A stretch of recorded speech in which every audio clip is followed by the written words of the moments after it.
Shalom e bem-vindos a Via Rapta Israel, uma frase do hebreu que significa amarás a Israel. Esperamos que vocês fiquem conosco durante os próximos 30 minutos, porque nosso professor Dr. Baruch vai compartilhar um estudo expositivo da Bíblia. Dr. Baruch é professor titular no Instituto Zera Avraham, com sede em Israel. Ainda que todas as aulas no Instituto são dadas em hebraico, o Dr. Baruch fica feliz em compartilhar este estudo semanal com dublagem em português. Para mais informações sobre nosso trabalho em Israel, visite nosso site amarasaisrael.org. Fiquem agora com o Dr. Baruch e a aula de hoje. Qual versículo da Escritura é tão conhecido, inclusive pelas pessoas que não creem no Messias e Yeshua? Bem, como esse versículo, vamos começar nosso estudo de hoje, em Mateus capítulo 7. E não se trata somente de um versículo muito conhecido, mas que também é frequentemente mal interpretado. O que quero dizer com isso? Vamos analisá-lo. Toma a tua Bíblia e vamos comigo para continuar aprendendo sobre o Sermão da Montanha, no capítulo 7 de Mateus, versículo 1. Todos conhecemos essa escritura, mas Mateus 7, 1, quando Yeshua estava ensinando e disse: não julguem para que vocês não sejam julgados.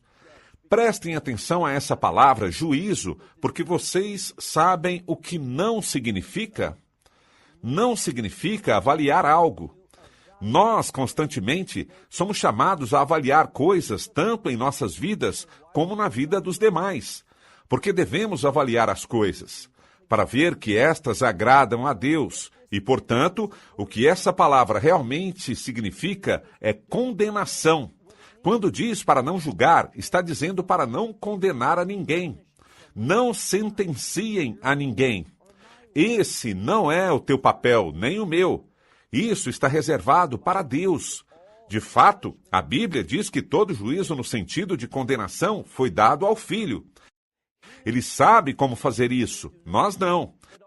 Mas com frequência as pessoas dirão: não me julgue, querendo dizer que não me diga que o que eu estou fazendo está errado. Bem, não se trata de que esteja mal diante dos nossos olhos. Nós não estabelecemos os padrões. Como vemos em um momento, é a palavra de Deus que o faz. E em muitas ocasiões em minha vida, gente, amigos, companheiros cristãos, e às vezes vem outras pessoas que me desafiam dizendo: eu não sei se isso está bem. E com muita frequência me sinto agradecido de ter sido colocado em ordem. Devemos nos repreender uns aos outros em amor. Assim que sempre é aceitável em amor pelo bem dos demais, dizer aos demais que estão fazendo algo que não está alinhado com a palavra de Deus. Te darei um exemplo do que quero dizer. Sabemos que no sistema penal existe um jurado, e um jurado determina com base na informação recebida nos padrões da lei se alguém é culpável ou não. Ou seja, se violaram a lei, se fizeram algo que possa ser considerado um crime, algo injusto, um delito. Mas é o juiz quem dita a sentença. Ou seja, é o juiz quem castiga. Essa escritura, quando diz para não julgar, quer dizer não castiguem. Nós não temos o direito de castigar nenhuma pessoa. Em ocasiões, na igreja, existe a disciplina da congregação, quando uma junta de líderes, com frequência, deve repreender ou castigar alguém se não se arrepende ou não admite seu pecado. Tenham muito cuidado quando lerem as Escrituras. E Yeshua, ensinando, diz: não julguem para que vocês não sejam julgados. Continuando, diz: porque com a medida ou com o juízo, isso se refere ao padrão. Porque com o juízo com que julguem, serão julgados. Assim que eu tenho essa visão do juízo, do que é correto e do que não é, e aplico a uma situação. Deus está dizendo que Ele aplicará esse mesmo padrão em nós. Igualmente, seguimos lendo: e com a medida que meçam, vocês também serão medidos. O que isso quer dizer? Nos diz que devemos viver na graça. Sim, digamos a verdade, defendamos os princípios de Deus, os mandamentos, os caminhos de Deus, mas o façamos em amor, em graça, estendendo misericórdia, mostrando às pessoas que Deus sempre está disposto a receber aqueles que se arrependem e admitem seu erro. Ele nos adverte que quando atuamos condenando as pessoas, quando queremos castigar alguém ou maltratá-lo porque não gostamos do que faz, Deus diz para que tenhamos cuidado, porque esse padrão de juízo, essa medida que usamos, será usada para nos medir também. Agora, o seguinte versículo fala do exemplo de por que não devemos ser tão duros, falando de condenar ou julgar os outros. Mas, repito, não significa que não possamos dizer com amor a alguém que está violando um mandamento, que está atuando fora da vontade de Deus. Está permitido e somos chamados a fazer isso. É o que se chama de exortar uma pessoa. Mas notem o que diz aqui. Explica o problema no qual nós nos metemos com frequência ao ser tão duros apontando os erros, as falhas e os pecados das pessoas, mas ignorando nossas próprias falhas. E por isso a primeira desse versículo é tão importante quando nos adverte sobre o padrão, a medida que usamos. Isso é o que diz. E por que vês a arqueiro? Isso se refere a um pedacinho de madeira. No hebreu moderno, quando vemos essa palavra, aqui estamos estudando a Bíblia em grego, mas sua contraparte em hebreu é um sinônimo de palito de dentes. E em um momento veremos uma palavra que é como um grande pedaço de madeira de aproximadamente 1 metro. Uma tábua grande de madeira. Diz aqui, porque vês o arqueiro no olho do teu irmão, você pode vê-la e notá-la, mas a grande tábua que está no teu olho, você não presta atenção. Essa não é mais que uma característica humana. O mesmo que nós fazemos, quando é feito por outras pessoas, nos parece pior. E vemos que nossos pecados, nossos erros, nossas condutas, fora da vontade de Deus, bem, não está tão mal. Bem, esse é o oposto do que deveríamos pensar. E diz, por que você presta tanta atenção nesse arqueiro pequeno no olho do teu irmão, mas no teu próprio olho não vês nem coloca a atenção à grande trave que está ali? Ele diz, avançando ao versículo 4, e como você diz ao seu irmão, permita-me tirar o arqueiro do teu olho, e eis aqui essa trave está no teu próprio olho? Logo, no versículo 5, ele diz, esse é o problema. Vemos uma palavra que Yeshua usa com frequência, e se trata da palavra hipócrita. Isso significa que quando alguém utiliza um padrão para si mesmo e outro para os demais. Naturalmente, na carne, existe uma tendência humana a fazer isso. A ver as ações de outras pessoas, apesar de que nós façamos o mesmo, como se fossem mais ofensivas, como se estivessem mais equivocadas, como que desagradam mais a Deus e damos a nós mesmos certa permissão. Isso não é o que deveríamos fazer. Deveríamos fazer justamente o contrário. E diz, hipócrita, tira primeiro essa tábua que está no teu olho, e então, e aqui utiliza a palavra blepo, que significa ver ou perceber. E aqui ele utiliza essa mesma palavra com o prefixo dia, que significa através. Nesse sentido, significaria inteiramente. Diz, primeiro você deve se desfazer dessa trave que está no teu olho para poder perceber essas coisas claramente, mais a fundo. As verá inteiramente para que assim possa tirar a trave do teu próprio olho. Tudo tem a ver com ter a perspectiva correta. Agora, ele continuará com essa mesma ideia de ter a perspectiva correta com respeito à nossa vida de oração. E não percam a conexão. Existe uma correlação, uma verdade importante que está nos ensinando aqui, e é a seguinte: a maneira como nos relacionamos com os demais afetará a minha vida de oração. E agora buscará nos dar uma perspectiva adequada para a oração, ao entender quão generoso, quão bom e quão maravilhoso como provedor é nosso Deus. Qual é a chave para receber sua provisão? Bem, algo que nunca devemos menosprezar é o poder da oração. A oração, creiam nisso que lhes digo, a oração produz mudanças. E quando oramos de forma adequada, a oração gera, como veremos em um momento, a oração gera uma mudança naqueles que oram. Produz uma mudança na sua conduta. A oração nos faz ativos, participantes ativos nos planos de Deus.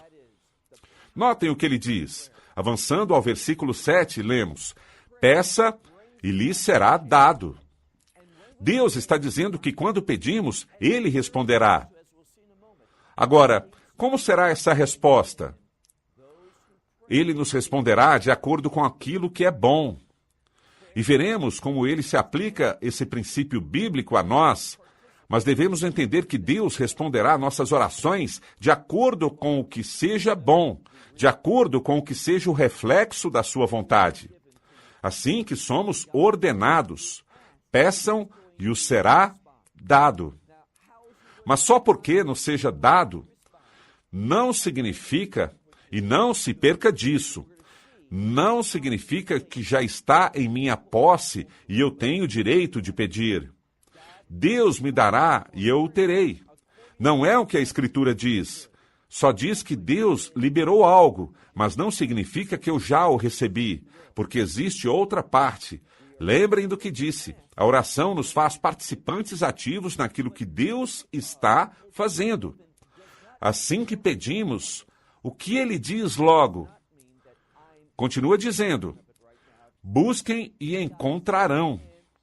Aqui, esta palavra encontrar é a palavra normal para encontrar algo mais. Nesse contexto, simplesmente se refere a localizar algo. Uma vez mais, não significa que eu esteja de posse de algo, mas significa que sei onde está algo. Porque há um terceiro aspecto muito importante que é mencionado no final do capítulo 7, e diz: batam e se lhes abrirá. Assim que três coisas são as que devemos fazer com o fim de receber o resultado da oração. Começamos pedindo.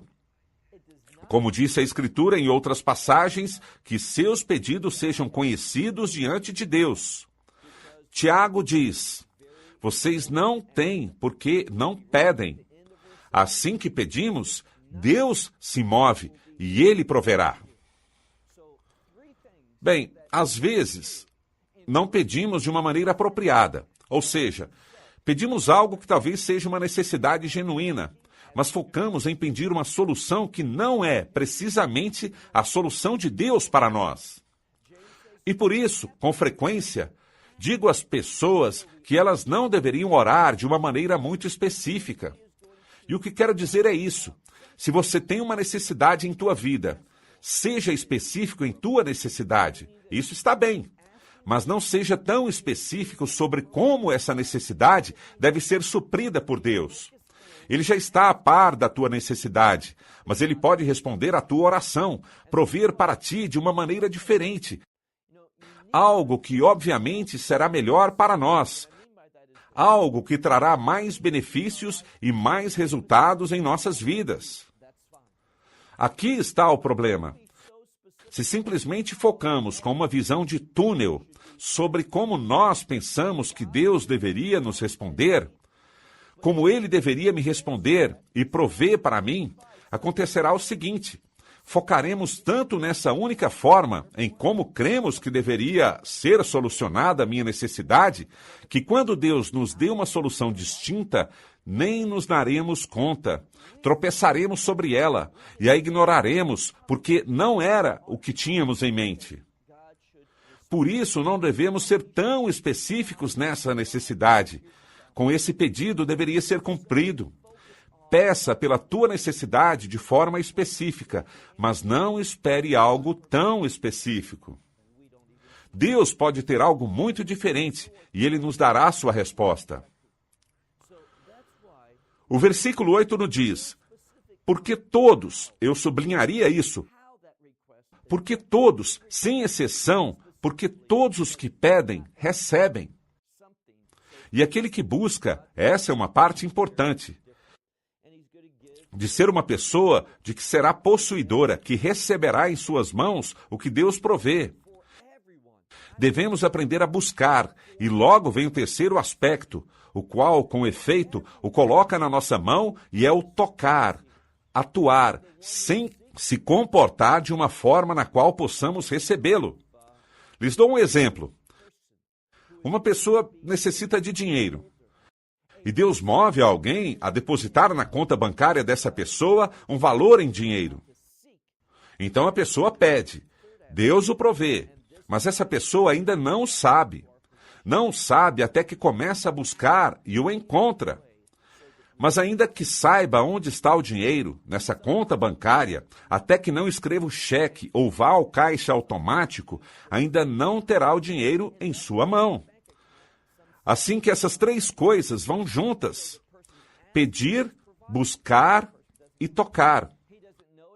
E diz aqui que quando fazemos isso, vamos descobrir que a porta se abrirá para nós.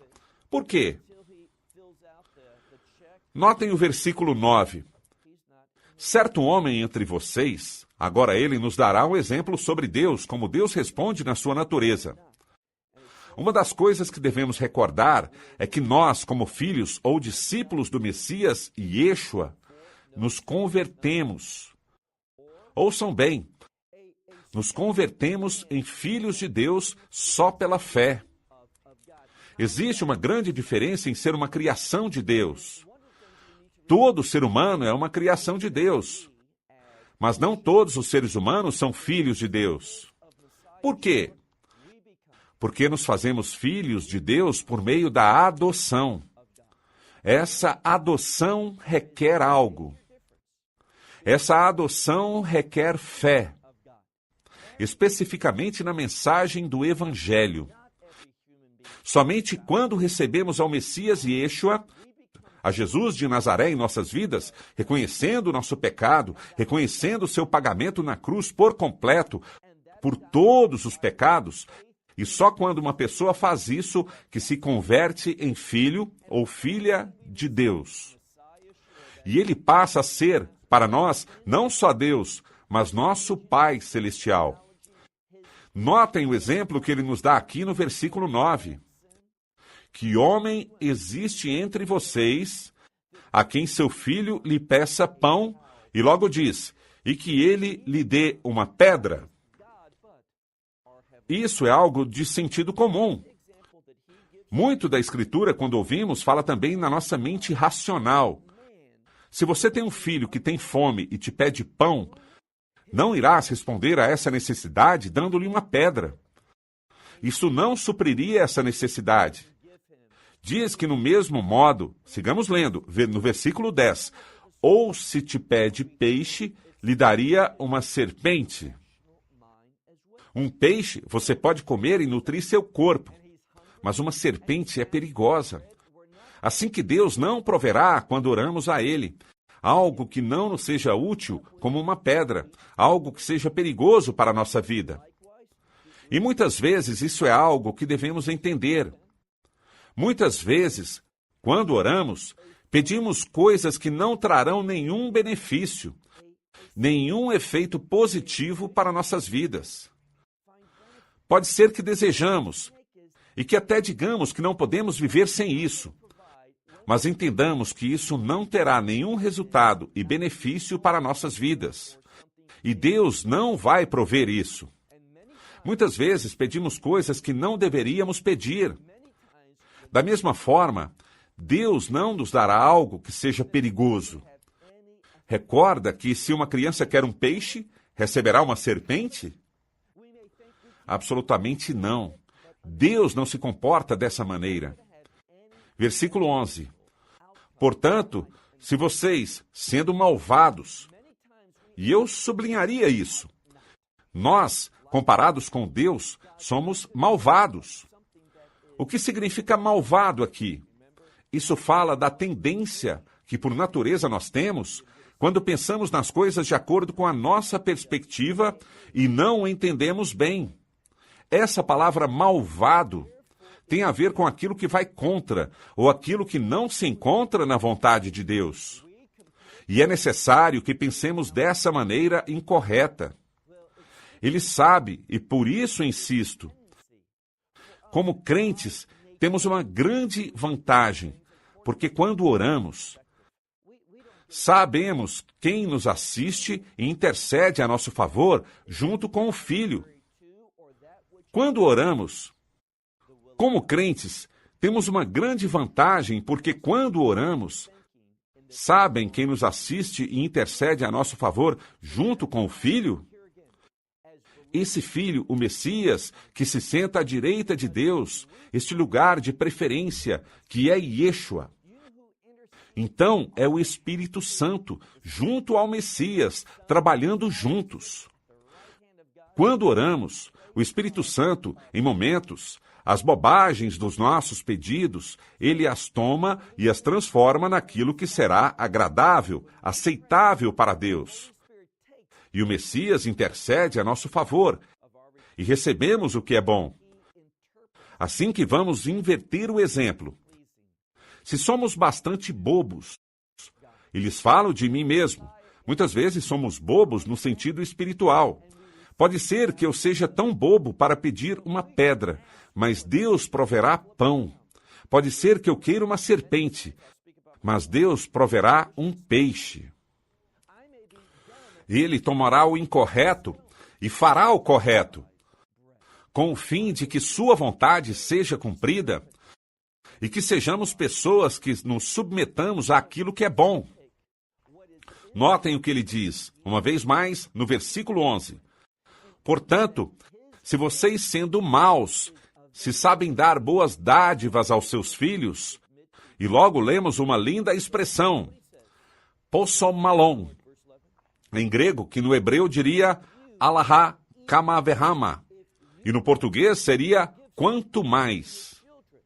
Se nós, que por natureza temos a tendência de não fazer bem as coisas, a não ver as coisas desde a perspectiva de Deus, então se nós somos assim, mas não obstante aos nossos filhos lhe damos coisas boas, queremos abençoá-los, queremos prover para eles de tudo o que necessitam para o seu melhor proveito, coisas que realmente sejam boas em suas vidas. Se podemos fazer isso sendo maus, quanto mais quem? Notem o que diz. Quanto mais seu Pai Celestial lhes dará. Vem isso? É uma promessa. Ele lhes dará coisas boas àqueles que as pedem. Versículo 12, no versículo 12, nos encontramos novamente com um texto muito conhecido das Escrituras. Muitas vezes a chamamos de a lei de ouro. E é um testemunho lindo da verdade. Notem o que diz no versículo 12. Portanto, tudo o que vocês desejam que seja feito a vocês, faça pelos demais. Então, tudo o que vocês queiram que os demais façam com vocês, façam isso também vocês a eles. Agora, isso pressupõe algo. Do que se trata? Isso trata de que nós queremos o que é para o nosso melhor benefício. Afinal, apesar de que parece que estejamos enganados, que estejamos confundidos, em última instância, queremos o que é bom. Tendemos a nos comportar de uma maneira que colocamos nosso próprio interesse em primeiro lugar. O que nos diz é que devemos nos redirecionar isso. Que se fomos malvados, se dissermos a nós mesmos que isso é bom, que isso é o que quero que me façam. Diz, vejam novamente. Portanto, todas as coisas que vocês querem que os demais façam com vocês, façam vocês também isso a eles. Então, vejamos o final do versículo 12. Porque isso é a lei e os profetas. Como entendemos isso e como não devemos entendê-lo? Muitas pessoas pensam, bem, é isso. Já nem tem a ver com os mandamentos de Deus. Esses mandamentos que Deus deu a Moisés na Tená. A Bíblia em hebraico, a que comumente chamamos de Antigo Testamento. Eu posso deixar tudo isso de lado. O que os profetas disseram. Nem necessito ler os profetas, porque tudo o que devo fazer é colocar em prática o versículo 12. Mas aqui está o problema com isso. O que o versículo 12, essa regra de ouro, nos ensina é o seguinte. Está sublinhando um princípio fundamental da lei. Viahavta lareha kamoha, que significa ama teu próximo como a ti mesmo. Isso é o que tanto a lei como os profetas ensinam, que não devemos ser egocêntricos, mas devemos ser pessoas que querem ser bênção para outros. Por quê? Porque tal é a natureza, o caráter de Deus. E assim é como devemos nos comportar. Devemos ser como Ele. Assim que essa Escritura nos diz que devemos ser indivíduos que tomam esse amor natural, essa preferência natural por nós mesmos, e a reconduzimos, a redirecionamos, focando nos demais. Quando fazemos isso, estaremos caminhando no mesmo sentido da lei e dos profetas. A revelação de Deus. E isso é o mais importante. São os mandamentos de Deus e são as palavras dos profetas as que nos dão uma correta perspectiva para isso. Essa é uma declaração geral. Ama teu próximo. Coloca os demais antes de você mesmo. Não faça a outros o que você não quer que façam com você. Pelo contrário, faça aos demais o que você gostaria que fizessem para ter a perspectiva correta de como fazê-lo. Naturalmente, serão os mandamentos de Deus que nos iluminem, nos instruam, nos possam dar uma clara revelação. E essa é a chave da nossa responsabilidade com os demais. Como crente, como filho de Deus, você tem uma responsabilidade com os demais. E isso deveria ser fundamental na tua vida de oração. Bem, terminou o nosso tempo. Nos vemos na próxima semana. Shalom, desde Israel. Shalom from Israel.